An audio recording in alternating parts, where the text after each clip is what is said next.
We're now going to look at how we export the model into PDMS. But before we do that, I mentioned earlier that we can add foundations and, in fact, any kind of solid element into the model. I've got some foundations on here. I'm just going to switch the relevant layers back on. So I'm just going to select my my layers. I'll just do a shade on it just so that we can see a bit more clearly. So here we've got a plate, a raft kind of element foundation within this area. It's got some slots or a slot and some holes through it, and we've got some pile caps down this end here. But any kind of element like that can be added into the structure. Could be floor slabs if it's a building, could be vertical walls with window openings if it's a building with in a more conventional way. But the main thing is the link is much more flexible than just sending steel across into PDMS. Okay, let's remove the shading. Let's go into the export module within Multisteel. Export to link. We've selected PDMS here as our export application. We can link to many other different applications, as you can see. We're just going to click on OK. We're going to create the export file in the root folder of my machine. Okay, we're going to generate the first run of this export. It's going to create a zone called Plat, which is our platform, and it's going to create our first structure. We could have a number of pipe racks on this job, and each one can have a unique name, so we end up with a group of structures effectively. So this is going to be PLO1. So we're going to click OK. When you do an export, it actually checks that everything is named and has a unique identifier, as we talked about earlier. So it's creating the export file.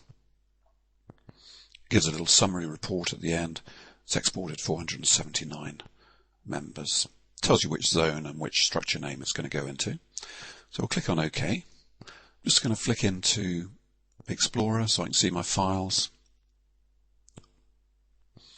And there's the file that I want to import into PDMS. I'm just going to copy the name of that to the clipboard.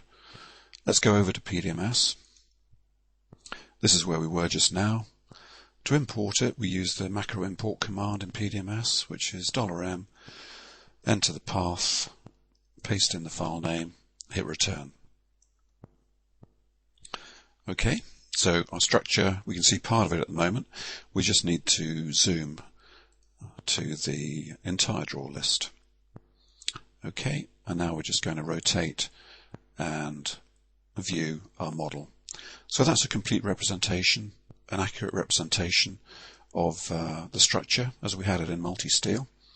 Let's zoom into the detail. Points to note are that all the plates are imported, all the elements of the ladder, hand railing, and our foundations come in as well, with the penetrations through the slab. So we've got effectively an accurate model. The key thing with the import is if we just expand our zone here, we can see our structure name. Below that we can see all of our different elements. The steel structure is held within this subframe.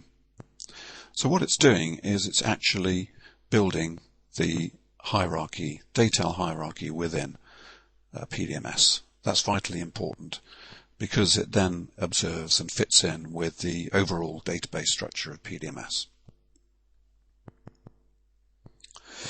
The next thing to note is if we just expand this window slightly, zoom in, let's find a member in the structure. Let's find this column. Let's highlight the column. And what this does, it displays all of the properties for that piece of steel.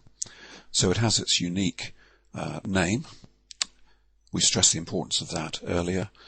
This belongs to a particular structure. It tells us the type of member and then all of the properties for that member, including the identifier, the section reference, the serial size of the member down below. It also generates unique internal numbers within PDMS. These numbers are very important because they're used in other processes in PDMS, such as generating GAs for pipe work and equipment. And so when a model is imported, it generates automatically its unique ID name in PDMS. So that's the first pass of our model into PDMS. Let's just zoom out again. We can highlight the properties for any element in the structure, and this slab basically is generated as what's called a panel.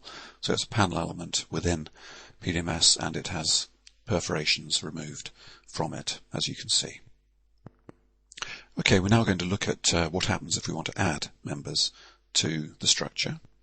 So we're going to go back into Multisteel, add some members, and then do another pass into PDMS. So this is typical of the modification procedure that the interface to PDMS supports, and it just maintains the whole integrity of the model in PDMS as we do that.